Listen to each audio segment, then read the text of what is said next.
तुम्हें आंखों में बसाया, तुम्हें दिल में बिठाया, कोई तुमसे न लेंगे किराया।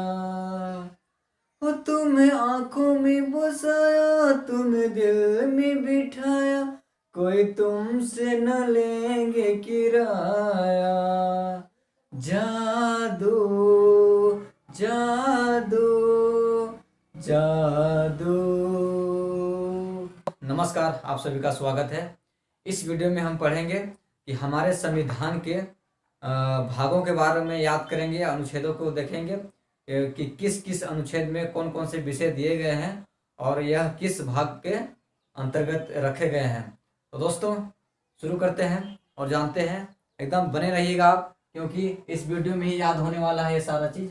तो संविधान कहाँ बनेगा? देश में बनेगा।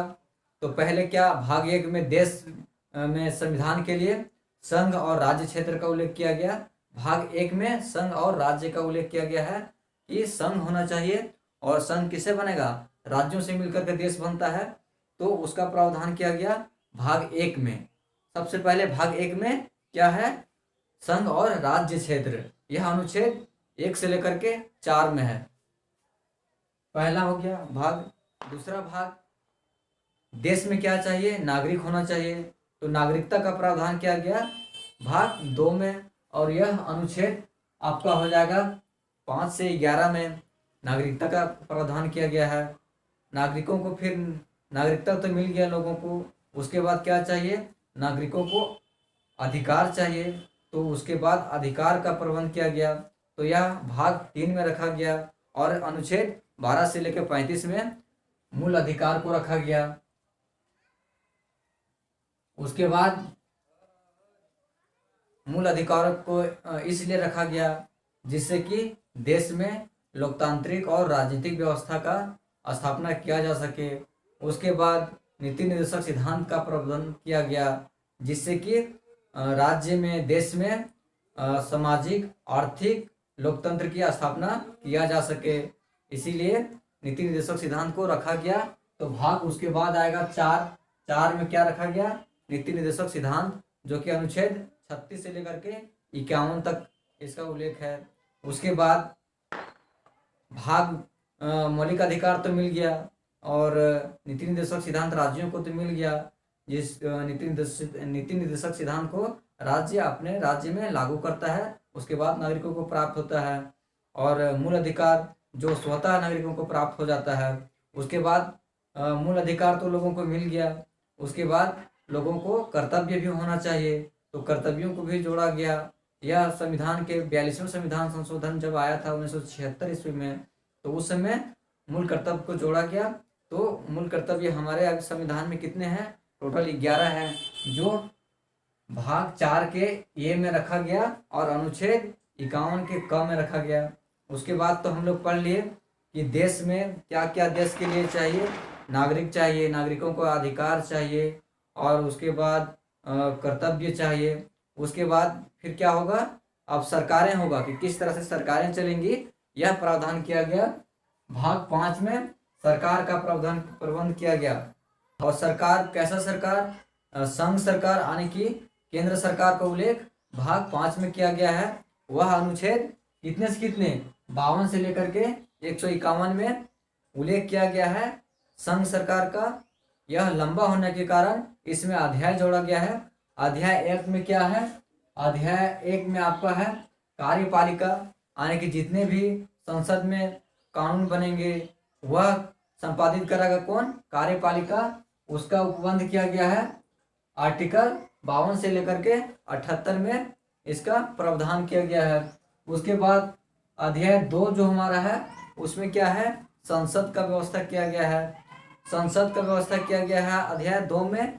और अनुच्छेद 79 से 122 यानी कि 89 से लेकर के 122 तक इसका प्रावधान किया गया है संसद का। उसके बाद अध्याय जो हमारा तीसरा अध्याय है उसमें राष्ट्रपति की विधायी शक्तियां दिया गया है। राष्ट्रपति लोकसभा अध्यक्ष और राज्यसभा अध्यक्ष से मिलकर के क्या बना? संसद बना, जिसका प्रावधान संविधान के भाग 5 के अध्याय 2 में हमारा क्या है, संसद है। उसके बाद संसद के बाद राष्ट्रपति का विधायी जो शक्ति होगा उसका उल्लेख किया गया है। वह भाग 5 के अध्याय 3 में इसका उल्लेख है। 123 इसका जो है वह है क्या, अनुच्छेद 123 में राष्ट्रपति का विधायी शक्ति का उल्लेख किया गया है। उसके बाद भाग 4 जो होगा वह है संघ की न्यायपालिका। संघ की न्यायपालिका मतलब देश की जो सर्वोच्च न्यायपालिका होगा उसका उल्लेख किया गया है भाग 5 के अध्याय 4 में। वह अनुच्छेद कितने में अनुच्छेद 124 से 137 में सर्वोच्च न्यायालय की व्यवस्था किया गया है। उसके बाद भाग 5 के अध्याय 5 में क्या है, भारत का नियंत्रक महालेखा परीक्षक होंगे। वह अध्याय 5 में इनका उल्लेख किया गया है। 148 से लेकर के 151 तक भारत के नियंत्रक महालेखक परीक्षक का उपबंध किया गया है। उसके बाद अगला जो है संविधान के भाग हमारा जो 6 है, छठा भाग में क्या है, राज्य सरकारें होगा। जिस प्रकार हम लोग देखे 5वें भाग में केंद्र सरकार था और केंद्र सरकार के अधीन जितने भी है कार्यपालिका, संसद, राष्ट्रपति और न्यायालय जो हमारा है सर्वोच्च न्यायालय और भारत का यानी कि अपने देश की नियंत्रक महालेखा परीक्षक, इन सभी का उल्लेख किसमें किया गया है, भाग 5 में किया गया है। उसके बाद भाग 6 जो हमारा है वह सरकारों से संबंधित है यानी कि राज्य सरकार, केंद्र सरकार के बाद राज्य सरकार, इनका उल्लेख किसमें किया गया है, राज्य सरकार का उल्लेख भाग 5 में किया गया है। और इसमें अध्याय दिया गया है, तो अध्याय इसमें देखेंगे कि अध्याय 1 में क्या है, साधारण है जो कि 152 से लेकर के इसमें 237 यानी कि टोटल जितने भी राज्य सरकार के अंतर्गत जो भी उपबंध किया गया है, जो भी प्रावधान किया गया है, वह अनुच्छेद कितने में उल्लेख किया गया है, 152 से लेकर के 237 के तक राज्य सरकारें की उल्लेख किया गया है। तो अध्याय 1 में साधारण है और अध्याय 2 में क्या है, कार्यपालिका है। 153 से लेकर के अनुच्छेद 167 में कार्यपालिका है। किसका कार्यपालिका, राज्य का कार्यपालिका। जैसे हम लोग देखें केंद्र का कार्यपालिका कितने में था, अनुच्छेद 52 से लेकर 78 में केंद्र का जो कार्यपालिका था वो था।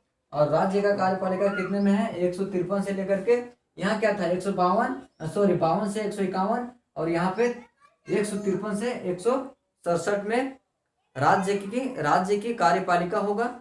उसके बाद अध्याय 3 में क्या है, राज्य की विधानमंडल। जैसे वहां पे संसद था केंद्र सरकार में, उसी प्रकार राज्य में विधानमंडल होगा जो कानून बनाएगा।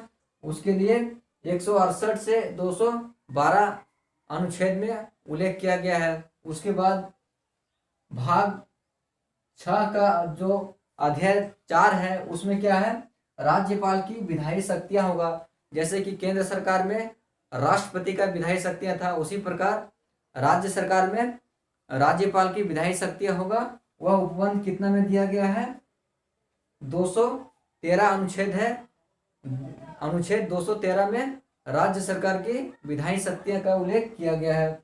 उसके बाद भाग 6 का 5वां अध्याय में क्या है, राज्यों के उच्च न्यायालय। जिस प्रकार केंद्र सरकार में सर्वोच्च न्यायालय का प्रबंध किया गया था, सर्वोच्च न्यायालय का प्रबंध किया गया था, अनुच्छेद कितने से कितने, अनुच्छेद 124 से लेकर के 147 में क्या था, केंद्र सरकार की न्यायपालिका यानी कि सर्वोच्च न्यायालय। उसी प्रकार राज्य सरकार में क्या है, राज्य सरकार की जो न्यायालय है वह होगा कितने में, 214 से लेकर के 232 में राज्य सरकार के उच्च न्यायालय जो है उसकी उपबंध किया गया है। उसके बाद भाग 6 के जो 6ठा जो अध्याय है उसमें क्या है, अधीनस्थ न्यायालय की प्रावधान किया गया है, उल्लेख किया गया है। अनुच्छेद 232 से लेकर के 237 में अधीनस्थ न्यायालय जो कि निम्न न्यायालय होता है और या जिला न्यायालय होता है, अधीनस्थ न्यायालय उसको बोलेंगे, उसका जो उपबंध किया गया है, उसका प्रबंध किया गया है वह है अधीनस्थ न्यायालय। उसका किसमें उल्लेख है, 232 से अनुच्छेद 237 में अधीनस्थ न्यायालय की उल्लेख किया गया है। भाग 7वां जो है संविधान का भाग 7, उसमें आपको ये दिखाई दे रहा होगा, यह जो है राज्यों से संबंधित पहली अनुसूची का खंड ख का इसमें उल्लेख था और अनुच्छेद इसमें था 238, जो कि इसको बाद में संविधान संशोधन के द्वारा निरस्त कर दिया गया। इसको निरस्त कर दिया गया भाग 7 को, जिसमें क्या था, राज्यों से संबंधित पहली अनुसूची का खंड क था, खंड ख था, जिसको कि अनुच्छेद 238 में रखा गया था और इसको संविधान संशोधन द्वारा क्या क्या निरस्त कर दिया गया, यानी कि अभी हटा दिया गया है फिलहाल। इसके बाद अगला जो अनुच्छेद भाग है हमारा संविधान का, वह कितना है, भाग 8 है। 8वें भाग में क्या है, संघ और राज्य क्षेत्र। यानी कि हमने क्या देखा कि पहले देखा कि देश के लिए क्या चाहिए, नागरिकों का अधिकार चाहिए, उसके बाद कर्तव्य होना चाहिए, उसके बाद सरकार होना चाहिए, तो उसके लिए केंद्र सरकार का प्रावधान किया गया। केंद्र सरकार के अधीन जो न्यायालय होगा या राष्ट्रपति होंगे उनका प्रबंध किया गया। उसके बाद राज्य सरकारें होगी, उसमें भी उसी तरह से केंद्र सरकार के जैसा इसमें भी प्रावधान किया गया है।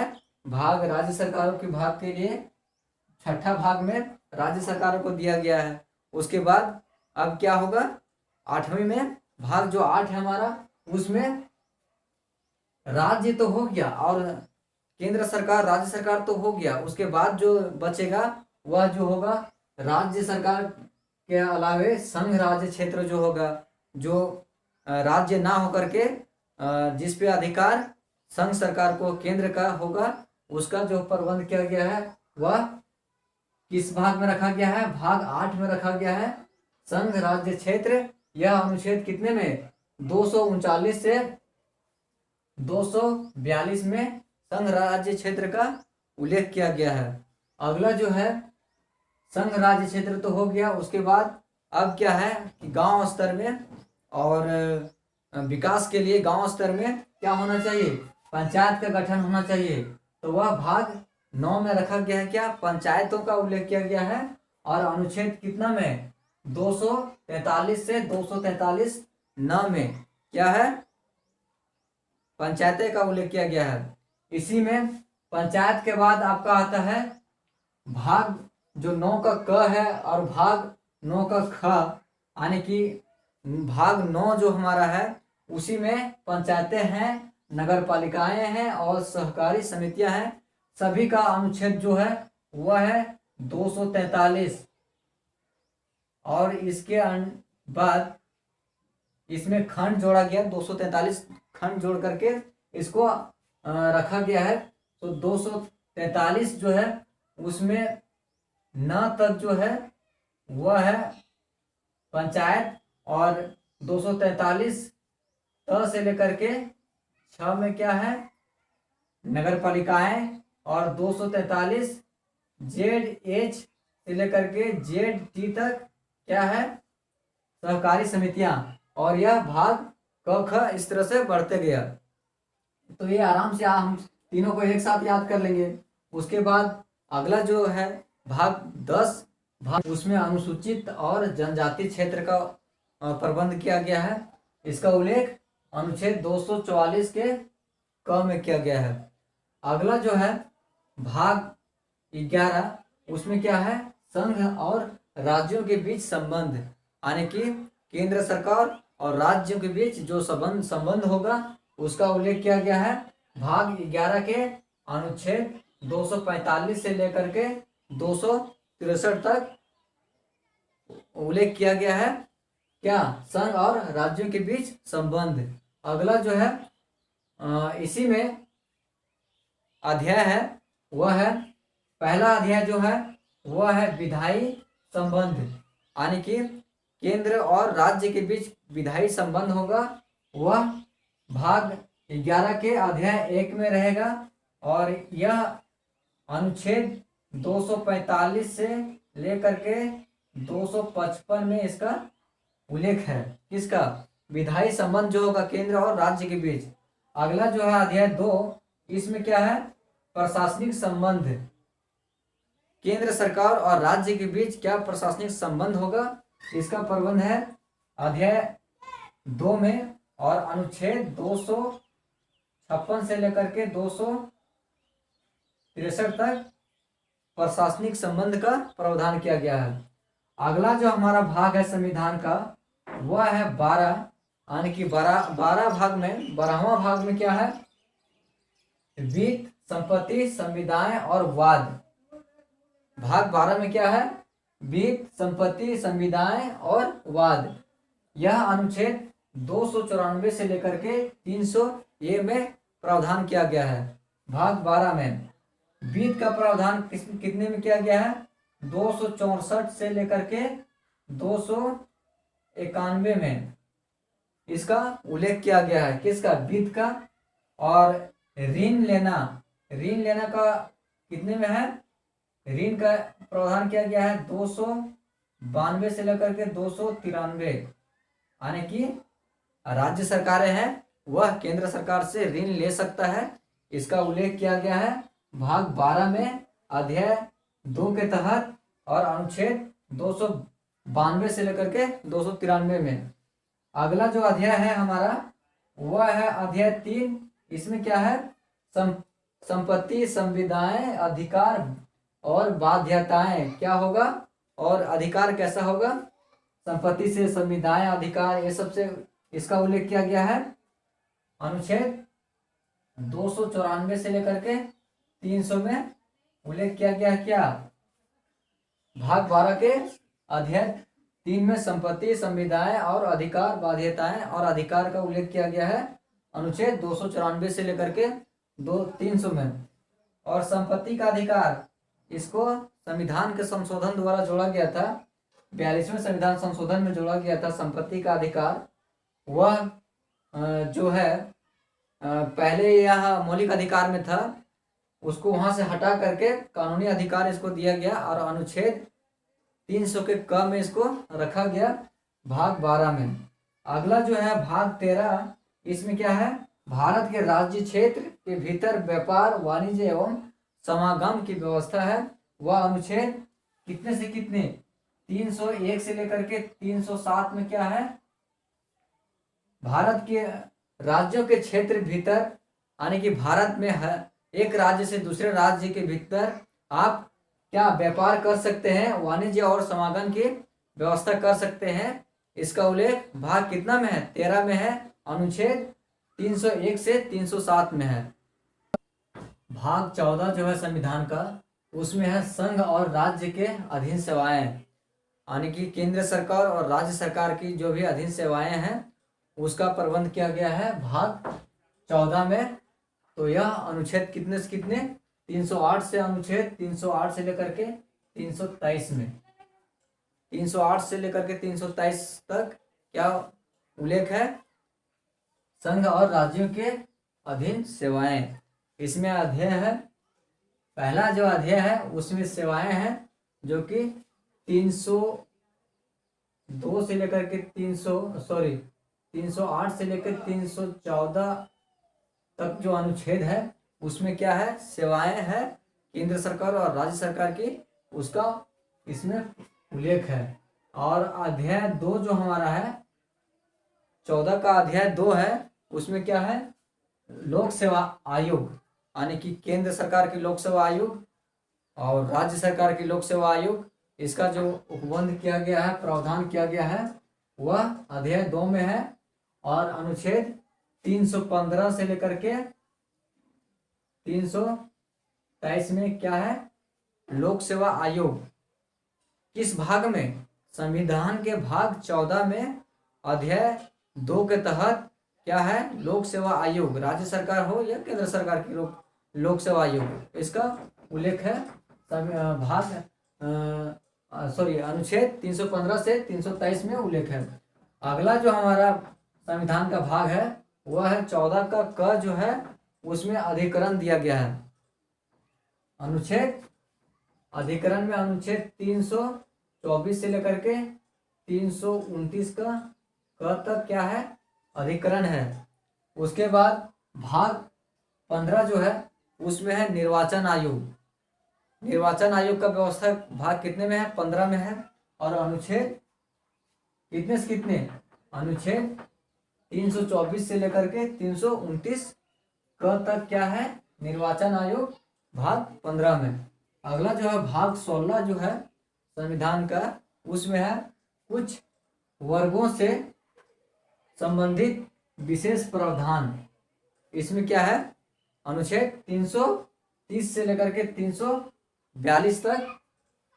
भाग 17 में क्या है, राजभाषा। राजभाषा अनुच्छेद 343 से लेकर के 351 में राजभाषा का प्रावधान किया गया है भाग 17 के तहत। इसमें अध्याय है, पहला जो अध्याय है उसमें संघ की भाषा क्या होगी उसका उल्लेख किया गया है। अनुच्छेद 343 से लेकर के 344 तक क्या है, संघ की भाषा। अध्याय दूसरा जो है वह है प्रादेशिक भाषाएं, जैसे अपने अपने राज्यों में राज्य की जो भाषाएं हैं उसका उल्लेख किया गया है। अनुच्छेद 345 से लेकर के 347 में राज्य की भाषाएं यानी कि प्रादेशिक भाषाएं। अगला जो है अध्याय 3 जो हमारा है उसमें सर्वोच्च न्यायालय एवं उच्च न्यायालय की क्या भाषा होगा। केंद्र सरकार के यानी कि भारत सरकार का जो सर्वोच्च न्यायालय है या राज्यों की उच्च न्यायालय है, उन सभी का क्या भाषा होगा, इसका उल्लेख अनुच्छेद 348 से लेकर के 349 में किया गया है। अगला जो हमारा भाग है संविधान का वह है भाग 18 में आपात उपबंध किया गया है। आपात का उपबंध इसमें किया गया है जो अनुच्छेद 352 से लेकर के 360 में इसका उल्लेख है। आपात उपबंध के तहत ही देश में राष्ट्रीय आपात और वित्तीय आपात और राष्ट्रपति शासन लगाया जाता है राज्यों में। अगला जो हमारा भाग है वह है भाग 19 है। इसमें प्रकीर्णन दिया गया है। प्रकीर्णन यह अनुच्छेद 361 से लेकर के 367 में क्या है, प्रकीर्णन। प्रकीर्णन मीन्स होता है क्या, प्रकीर्णन मीन्स होता है कि यह एक तरह का ट्रिब्यूनल है जिसको हम इंग्लिश में ट्रिब्यूनल बोलते हैं। यह जितने भी क्या प्रशासनिक हो या किसी तरह के मामला हो आने के लिए उच्च न्यायालय की सर्वोच्च न्यायालय को मदद के लिए प्रकीर्णन की व्यवस्था किया गया है देश में। वह भाग 19 में इसका प्रबंध है और अनुच्छेद 361 से लेकर के 367 में क्या है, प्रकीर्णन है। अगला जो है वह है भाग 20वां भाग में क्या है, संविधान संशोधन। संविधान के भाग 20 में क्या है, संविधान संशोधन। अनुच्छेद इसमें है 368 का, इसमें 368 के तहत ही संविधान का संशोधन होता है। यह प्रावधान कहाँ किया गया है, संविधान के भाग कितने भाग में, 22वां भाग में क्या है, 20 भाग में। संविधान के भाग 20 में क्या है, संविधान संशोधन। अनुच्छेद 368 में उल्लेख है इसका। अगला जो है भाग 21 है। 21 में है क्या, अस्थायी संक्रमणशील और विशेष उपबंध। यह अनुच्छेद 369 से लेकर के 392 में उल्लेख है। अगला जो है 22वां भाग और आखिरी जो है हमारा भाग 22 भाग में क्या है, इसमें है 22वां में संक्षिप्त नाम, यानी कि भारत का नाम भारत होगा या संक्षिप्त नाम इसी में उल्लेख है। और इसका प्रारंभ हिंदी में प्राधिकृत यानी कि संसद में जो होगा राष्ट्रपति द्वारा जो प्राधिकृत होगा वह हिंदी में होगा। उसके बाद इसका हिंदी में पाठ होगा और निरसन हो गया, यानी कि जिस समय देश संविधान लागू हुआ था उसके पहले जो भी कानून था उसको निरसन कर दिया गया। यह उल्लेख किस में है, अनुच्छेद 393 से लेकर के 395 में